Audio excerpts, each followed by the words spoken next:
ደግሞ ባለቤቴ ንብረት እዚህ ቤት ስላለ እሺ ጊዜ ሲኖረኝ እኔ ራሴ ገብቼ አጸዳዋለሁ። ሌላ ማንም አይገባም። ሰላም ይኖረን። ይሄን ቤት ያልከፈታችሁ ጊዜ ብቻ ነው። እየቀለድኩ አይደለም። ልፋቴ ሁሉ ለሷ ነው። በስተርጅና ትግል አልፈልግም። እሺ የት እንዳስቀመጥካ ንገረኝ። ትሰማኛለህ? ትሁት ሰው ቤት ልትሰራ ነው የወጣችው። ቁርስ ላቅርባል? አዎ አንድ በሳህን ደግሞ አዘጋጅልኝ። መጠንቀቅ ይኖርብሻል። አታስብ። ያሳስባል እንጂ እኔ ያለው አልኩህ እኮ። ጥሩ ተጠንቀቂ። ባለችበት ምንም እንዳትዳፈሪ። ግን ካላስቸገርኩሽ አጎቴ ናቸው መመለስ ይችላል? አዎ ትችያለሽ።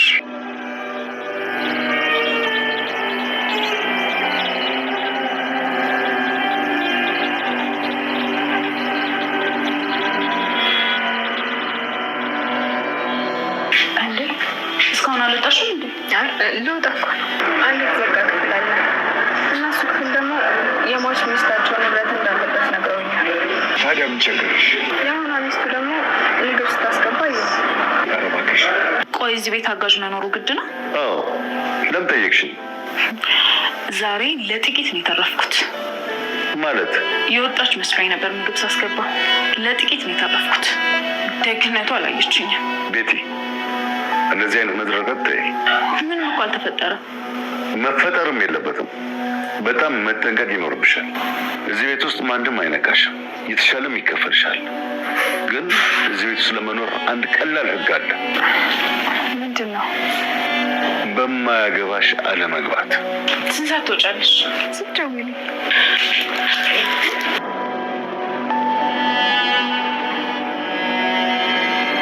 ያ ቤትማ የሆነ ነገር አለው። ትሁት ተጠንቀቂ። በየቤቱ ብዙ ጉዳይ።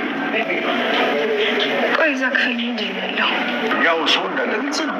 የሰው ድምፅ ሰማሁ አላልሽኝ? የሰማሁ መሰለኝ። ደግሞ እሷ እንዳትፈሪ ብቻሽን ትንጃለች። ቆይ ምንድን ነው ነገሩ? ግድ የለህም አባዬ፣ ያንን ክፍልማ ማየት አለብኝ።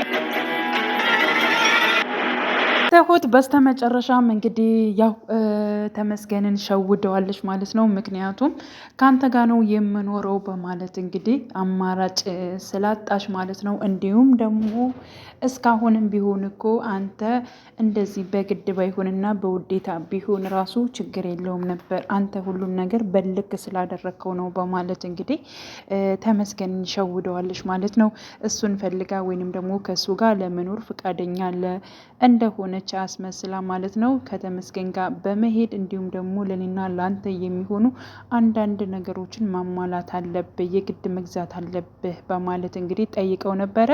ተመስገንም እጅግ ደስ በሚል ሁኔታ ማለት ነው ችግር የለውም ደስ ይበልሽ እንጂ እኔ ላንቺ ሁሉን ነገር አደርጋለሁኝ፣ የጎደሉትን ነገሮች በሙሉ አስተካክላለሁ በማለት እንግዲህ ያው እሱም በደስታ ማለት ነው ለመገዛዛት ወጣ ብሏል ማለት ነው። ለመገዛዛት ወጣ ሲል ግን ትሁት ያደረገችው ነገር ምንድን ነው? ደላለው ጋር በመደወል ተሎ ብሎ ስራ እንዲያገናኛት እንዲሁም ደግሞ ወደ ስራ እንደምትገባ ነው ያናገረችው ማለት ነው። እና ወዲያውኑ ደላለው አግኝቶላታል። በነገራችን ላይ የገባችበት ቤት እጅግ በጣም ከባድ ቤት ነው።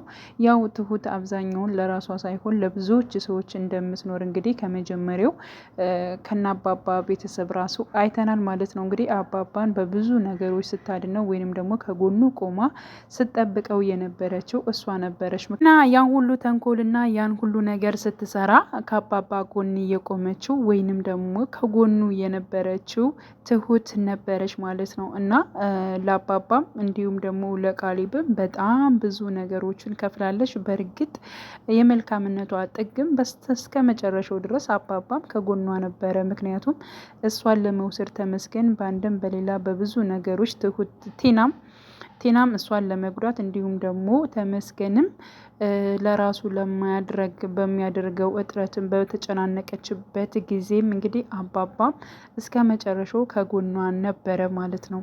እና ይህን እቅድ ራሱ ከሱ ቤት ወጥታ እንደገና ደግሞ ከሰው ቤት እንደምትገባም ያለውን ሁኔታውን በሙሉ ለአባባ በግልጽ አውርተው ነበረ ማለት ነው። እና አሁን ላይ እንግዲህ ቲና የገባችበት ቤት እጅግ በጣም የሚያስፈራ ነው። ምክንያቱም ባልና ሚስት ሆነው የሆነ ሴራ እየሰሩ ይገኛሉ። ከዚያ ቤት እንግዲህ እጅግ በጣም ማለት እየተሰቃየ ያለ ግለሰብ አለ ማለት ነው። ያ ሰው ማን ነው? እንዴት ነው ያን ነገር ሊያደርጉት የሚችለው የሚለው ነገር ለእሷ ራሱ በጣም ጭንቅ ሆኖባታል። ምክንያቱም እንግዲህ በጣም ባለስልጣን ቤት ነው የገባችው። ቤቱ በጣም ጥሩ ነው። ሲቀጥል ደግሞ ለእሷ ክፍያውም በጣም ጥሩ ክፍያ ነው። ስለዚህ አንቺ አርፌ ስራሽን ከሰራሽ ችግር የለውም። ችግሩ የሚመጣው ቀጥታ እዚህ አይከፈትም ከተባለው ቤት ከገባሽ ነው። እሱም ቤት ግን እንድትነኪ አልፈልግም ብሎ እንግዲህ አሰሪዋ ማለት ነው አስጠንቅቋታል። ምክንያቱም ያ ቤት የሚስቴ የድሮ ሚስቴ ቤት ነው እና እያንዳንዱን ነገር ብዙ ንብረቶች አሉ።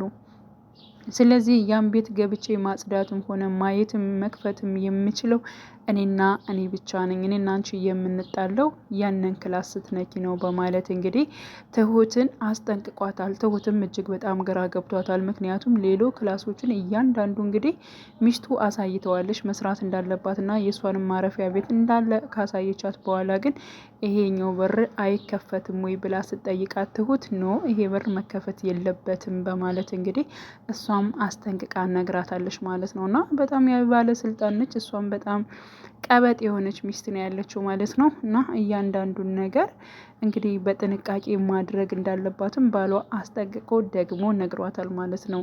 ሰው በወጣ በገባ ቁጥር የእኛን ሚስጥር ይዞ መውጣት የለበትም። ስለዚህ አንቺ ጥንቃቄ ማድረግ አለብሽ። ምግብ ስትሰጭም እንዲሁም ስታስቀምጪ ያለውን ነገር እንድታይ አልፈልግም። በጥንቃቄ መስራት አለብሽ በማለት እንግዲህ ሚስቱን አስጠንቅቋታል። ሚስቱ ግን ለምንድን ነው አጋዥ ባይኖርስ? እዚህ ቤት ማንም ባይኖር እኔ እናንተ ብቻ ብንኖር እኮ የእኛን ሚስጥር ማንም ይዞብን እኮ ሊወጣ አይችልም።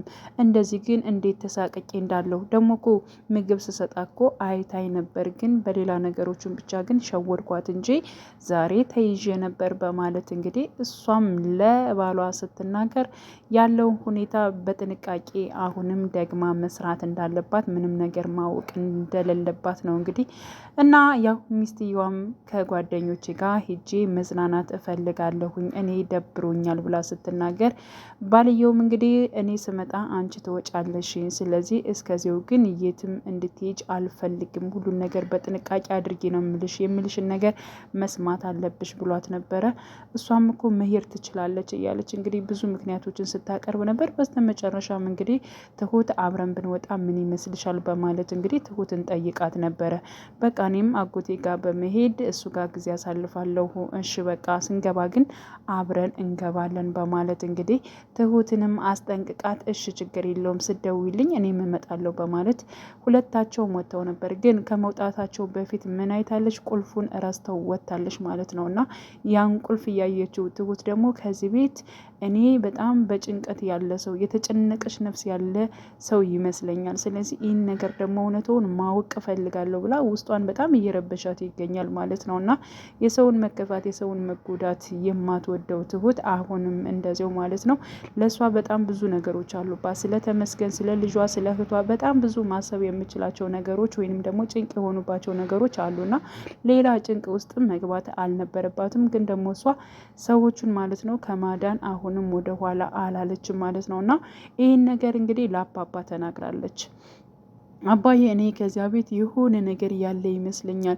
የሆነ ክላስ አለ አይከፈትም፣ እሱን ደግሞ አትከፍችውም፣ እኔ ነኝ የምከፍተው፣ የሚስቴ ንብረት ነው ያለው እያለ ሲናገር ነበረ እያለች እንግዲህ ለአባባ ደግማ ስትናገር አባባ ምን ብሏታል? አንቺ በጣም ብዙ ነገሮች አሉብኝ፣ ስለዚህ አርፈሽ ስራሽን ብቻ ትኩረት አድርጊ፣ በቃ ሌላውን ነገር ተይው፣ ብዙ በየቤቱ ብዙ ጉድ አለ በማለት እንግዲህ አባባ ተናግረዋል።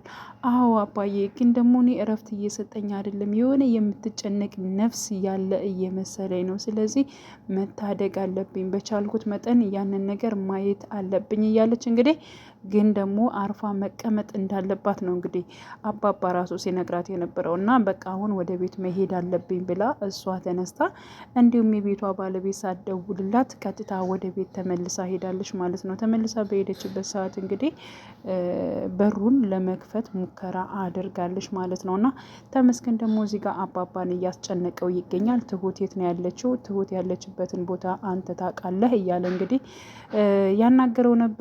በነገራችን ላይ ተመስገን የአባባ ልብስ እንዲያጥፍ አድርጎታል። አባባ ማለት ነው አስገድዶ እንዲያጥብ አድርጎ ተመስገንና እንዲሁም አባባ አሁን ላይ አንድ የሚሆኑበት እንዲሁም ደግሞ ከትሁት ጎን የሚቆሙበት ነው። ሁለታቸው በአንድ ላይ አንድ ይሆናሉ በእርግጠኝነት።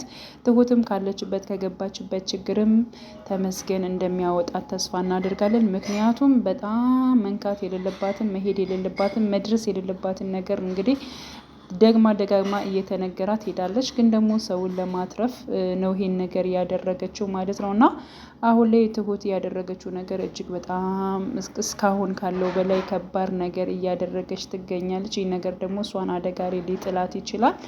እጅጉን በጣም ነው የሚከብደው። እንግዲህ ቀጣይ ምን ሊፈጠር ይችላል የሚለውን ወይንም ደግሞ ለዚያ ሰው ደግሞ መትረፊያ ልትሆን ትችላለች ማለት ነው። እንግዲህ ምን ሊፈጠር ይችላል የሚለውን ቀጣይ ፓርቱን ማለት ነው አብረን የምናየው ይሆናል። ብቻ ግን በየቤቱ በጣም ብዙ ገመናና ብዙ ጉድ እንዳለ ማሳያ ነው በነገራችን ላይ ማለት ነው። እና መልካም ጊዜ ይመኝላችኋለሁ ውድ የቻናሌ ተከታታዮች ቤተሰቦቼ።